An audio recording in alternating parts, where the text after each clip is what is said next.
in the game on Saturday. Proud of the way our guys got out of the blocks.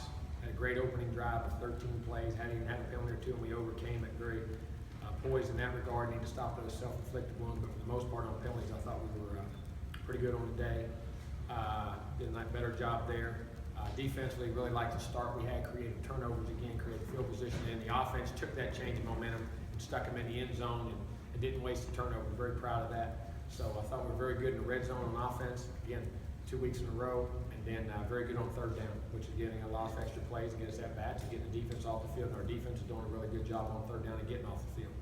And so from that standpoint, very pleased. Thought we tackled well. Thought we kept leverage on the ball on defense, and we got those young guys in there, and you saw some of those guys, but they got a chance to be really good players. We got to develop Kyle Myers, and Becker, and Devontae Taylor, and two linebackers, Emmett Rice and Jackson, and Burns up front. I'm hoping I'm not missing somebody, but even Stephen Calvin Group and AJ Westbrook keep getting work. Those guys are going to be really good players. And we like all those guys, and the down guys, getting Arthur Williams in there, get some of those guys.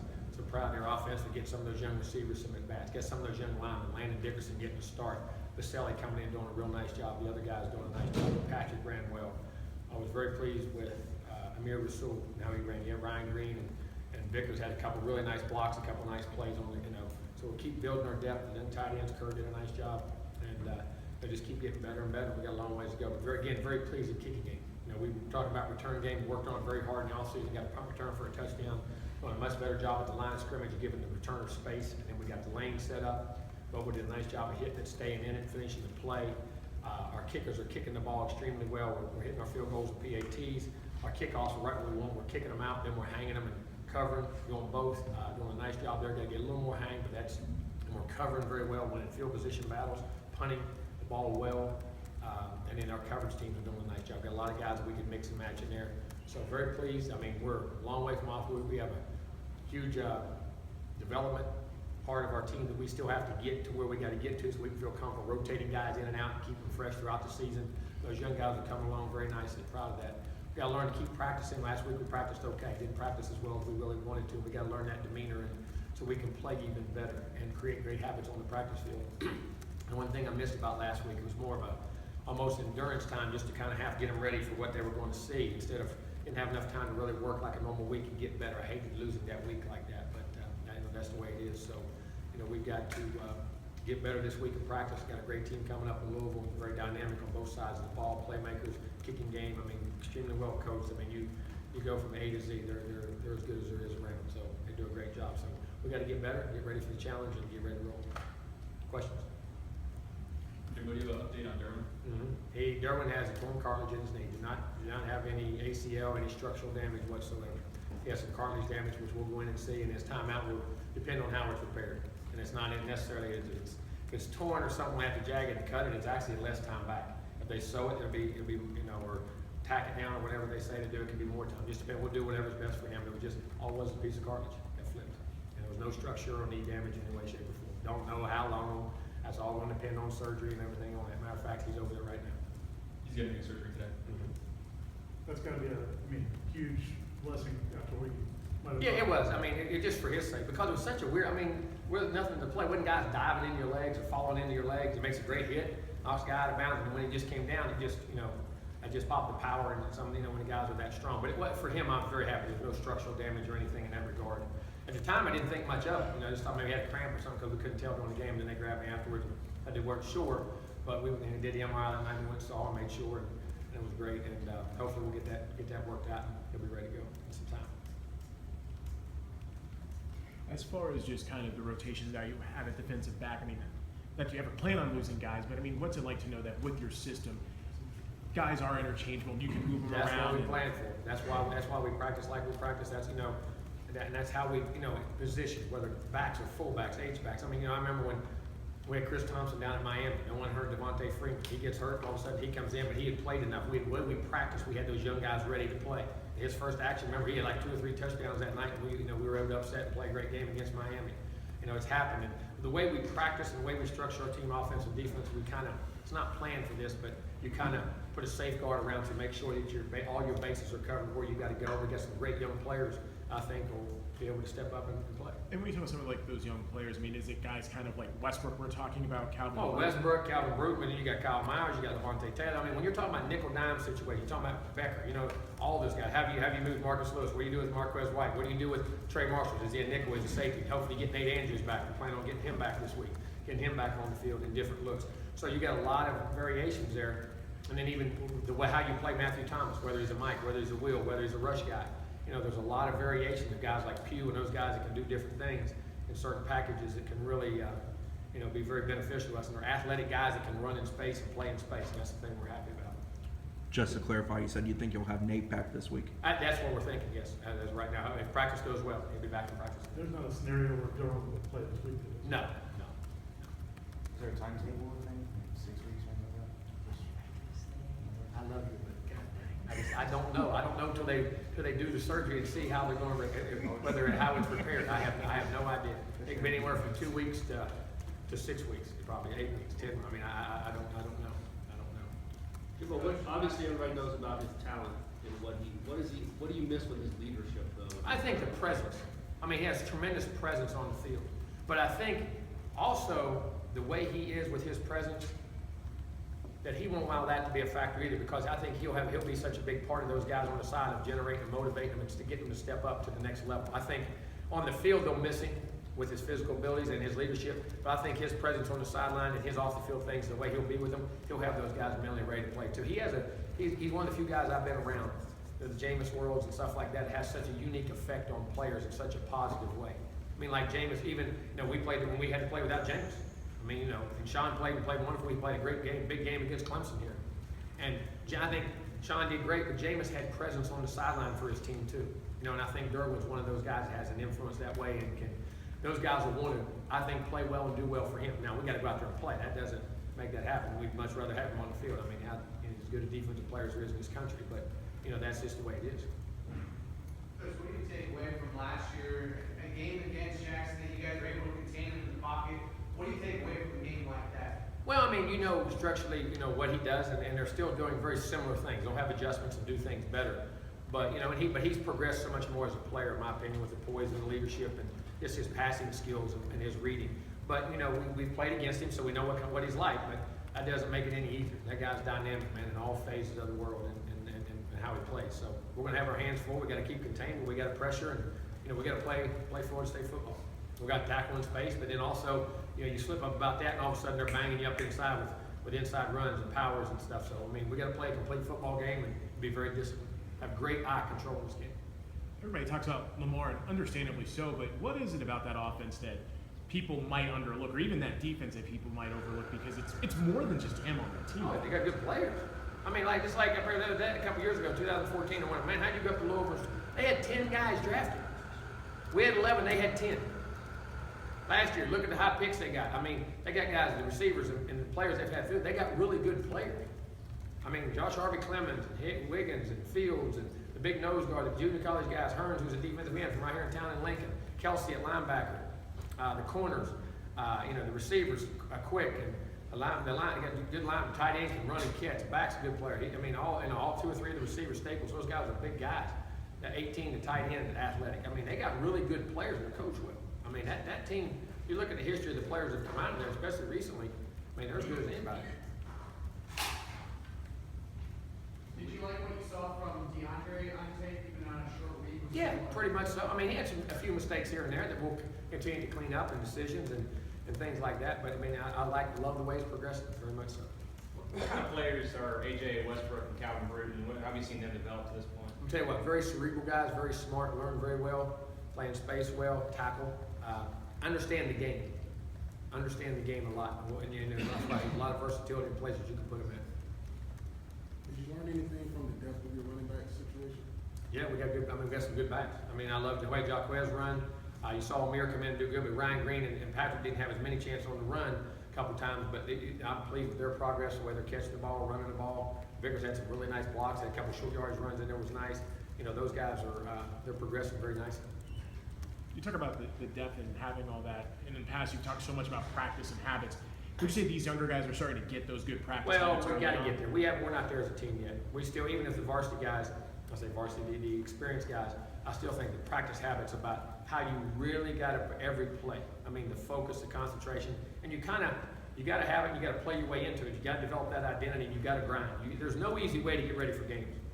I haven't found it in 29 years. Like I say, Monday through Thursday, I'm miserable. I mean, I gotta watch a film, I gotta figure it out, I gotta look at what we got, I gotta look at what I've now, 29 years, you think you'd figure it out. But you can't, you gotta grind that, and they gotta learn it. If I'm gonna play well on Saturday, I gotta grind through the week, and I gotta practice well, and I gotta have attention to detail on how I prepare and play and line up, and my eye control. I mean, they gotta create those habits, and there's no easy way to do it. We're continually getting there.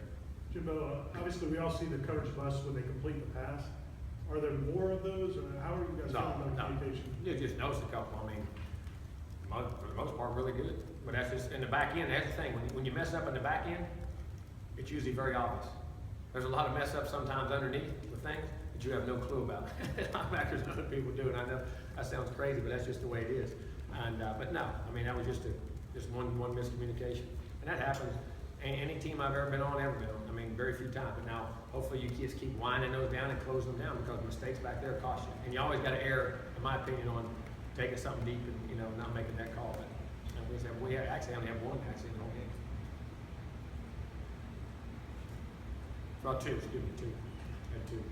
Is it, the fact that Louisville had two pretty easy games to start off with, does that concern you about what they maybe haven't used yet or shown? No, I mean, they're gonna run what they run. You gotta, it's like us, I mean, you have certain plays and things, but your base is what you do and how you do it. Everybody's gonna have tricks hidden and trick plays and things like that. I mean, that's part of it. I mean, that's why I say great eye discipline to teach conceptually, but at the same time, I mean, people say you hide all those things, but then you don't ever rep them, so how you know they're gonna rep live? I mean, there's a double-edged sword to that. Say, well, you hide all that stuff and don't rep it. Or would you rather have it repped and polished and know you can execute it when you have to execute it? I mean, but I'm sure, Bobby's always got tricks. I mean, they always do things, and they'll have a great plan, there's no doubt. Jimbo, who's been your best offensive lineman so far through 2 games? Tell you what, Everly's rated out the highest both games in what he's done. Rod's played solidly, and we're getting better in time. Landon played better. Ricky got a little better this game than what he was doing. Derek Kelly had a solid game. Simon's and what he's doing, getting a hat to a hat. Those guys are, they're getting better. They're working, because we're just mixing and matching so many guys. You expect to have R and Bell? I don't know that. I really don't. We'll have to wait and see from the doctor. I have no idea. We're planning as if we don't. If we do, we do. Jimbo, you said after the Charleston Southern game, the protection wasn't great, or at least he took some sacks on some deep throws that you didn't go for. Was that Well, now we got protection or- twice. Two times. It was a missed protection on a lineman that he had nothing he could do. There was one rollout when he come outside. I wish the receiver didn't run a route. We looked at the post, and went to the corner. He kept it high and should have broke it off. And when he should have just been thrown away instead of taking the sack. The other time we had 2 protection issues on deep balls. We had one we got a hold on, which was kind of picky, which was there. And the other one we just had a bust on the side. We didn't slide to the side. The other one, and on that one, the other one we had to hold to when he threw to Izzo and he dropped it. Remember? He hit him on the deep ball down the sideline. Made a really nice throw. It was just one decision when he rolled out. He went 1-2, and the guy froze him because he thought he was going to break off, and he didn't. He just throw it away quick enough. Which is part of, like I say, I always say with young quarterbacks, it's not them doing their job. It's when always somebody around them doesn't do what they're expected to and how they react to it. For the most part, he's been great on that. That was just one time they got it. You already mentioned a bunch of young guys. Is it important for them to take advantage of those opportunities when they get a chance to? Oh, they better, because we got to get them developed. I mean, not just for their own sake, for our team's sake. We got to feel comfortable putting them in the game and how they practice, because it's like bangs, the bruises, the depth, all the reps. You got to get these young guys ready as quick as you can. So I think we played 16 freshmen in that game last week, 16 or 17 true freshmen, something like that. And we got to get those guys out there as much as we can. Take a question from Matt Baker here. Matt? Hey, Jimbo. I wanted to ask about Josh Sweat. Obviously, he played last year, but was still kind of getting back into things. Now that he's got a couple of games under his belt this year, what kind of progress have you seen from him? Solid. He's doing a nice job. Josh is a really good player. Going to be a really, really, really good player. Just keeps getting better every week. Can play the run, pass. He's having a solid year. Thank you. Jimbo, talk about Dalvin. He broke a nice run there. Of course, from Really last ran well all night. When you go back and watch the film, I was very pleased. One run he didn't finish like I wanted him to finish, but other than that, I thought you go back and watch his runs, he ran well, ran with his eyes very well, made really good cuts. Wasn't double cut, in other words, we're seeing it one cut and made it. The two bounce runs were good. Inside run was good. The last run was phenomenal. The screen, he took his eyes off a guy and got popped right there. But other than that, I think he's getting better and better each week, getting and playing himself really back in the shape, like I say, not shape, but just where he's playing really well. I mean, we griped last week and everybody thought he was bad. He had 192 yards of offense. He had a 100-yard receiving game and 91 yards rushing against a pretty good team. So, he'd get back. I mean, everybody expects him to have 200 yards every game. That's just, and I say this, everybody expects Deshaun Watson to go throw for 500 every game. You don't just walk back out there and just turn it on. People plan for you, do things, and you got to play. Each year is different. And just because your numbers aren't the same doesn't mean you're not playing as well. But just maybe other things are featured or what's going on. We're pleased the way he's playing. And again, he's still really getting into it, really good. I like his progress where he's at right now. How has he been kind of handling that feedback when, the numbers aren't where he wants, but you're saying, hey, you're doing this well, you're doing this well. The thing, he still had 192 yards. He still averaged about 7.5 yards a carry last week. He had 11 for 80-something, 83. That's still where he was last year, 7.5 yards a carry. And he had a first 100-yard receiving game. He's just evolving and developing as a player in different ways. And sometimes you guys are seeing him differently now than maybe you've seen him in the past. But he can still do those old things too. Do you like how he's carrying that extra weight? Oh yeah, his speeds and everything been extremely good. He still is faster than he has been. Is that something that he has to get used to though, putting on that weight? He had it all summer. He ran with it all summer. Ran with it all fall. He's been great with it. And it's like I say, his number speed. And you're only talking about 4 or 5 pounds. It's not like you're talking 15 pounds. He played last year at about 206 to 208. This year he stays anywhere from 211 to 213, 214. 5, 6, 7 pounds. It's good weight. Jimbo, what's for Pugh? Is it just being healthy, or or just being his third year? It seems like a lot. Both. Just growing up, maturing, and playing with a lot more consistency, urgency. And that's part of it. And he's right where you should be. Again, I keep saying it all the time, man. A lot of your great players you ever had in this program in the history never played with their third years when they were mature enough to play. They usually did play great, a lot of them until their fourth years. It's just maturity, depth, feeling comfortable with what we're doing on defense, and he's healthy again. And that foot's good and playing good. But having him, what does that open? You can drop him, you can rush him, create pack. You can have him and Sweat, or him sweating Burns, and him sweating DeMarcus Walker. The difference between inside, outside. Different things you can do with him. It's really good. Jimbo, how good is it for the ACC to have a top 10 matchup that isn't Florida State Clemson? I think it's great. Again, I've said this all along. Everybody keeps talking about our conference is really good, guys. A couple years ago, we had the 11. Louisville had they talking about the SEC. We had the most players of any division drafted in college football. With us on all those guys, that whole side. It wasn't those other legs. And it is great football in the ACC, and I'm now glad that people are starting to see it. And how big a benefit is it that Louisville joined this thing? I think it's pretty great. It just keeps adding. It's adding to your conference. It adds to the. What am I looking for? It adds to the credibility that you're saying. You keep saying it. And I know we've been playing it, but it's there. It's there. Going back to kind of what we were saying about the ranked games, for your team to get Ole Miss to start off the week and now Louisville, what's it like for them to kind of get in this environment where they're used to these games early on, knowing that that's how it's going to be throughout the whole year? It is. It's going to be that way the whole year. You're everybody's Super Bowl, and you're ranked up there high. That's what you do at Florida State. You get used to going to those environments, and hopefully it's just like going to work every day. That's what it is, and you respect it, you do it, but you put your work in. You don't get caught up in the clutter and the hype. You concentrate on what you do, how you prepare and how you play, and learn to have a great process of getting ready. And that's what we got to do. We got to have the process of getting ready, great practice habits. We're still trying to develop that to the extent we want. And each team has to go through that. There's still no team has it magically like that. You got to still grind. That's part of grinding it out. And hopefully we'll get there. We better get there quick with the schedule we got. Jimbo, a noon game. They just announced USF's also going to be a noon game. All these noon games in September. Does that change from a conditioning perspective and all this? You got to be careful sometimes. Heat, humidity, different things. How you prepare during the week, and also how much on a Thursday because you just don't have those 6 or 8 hours of recovery from a night game.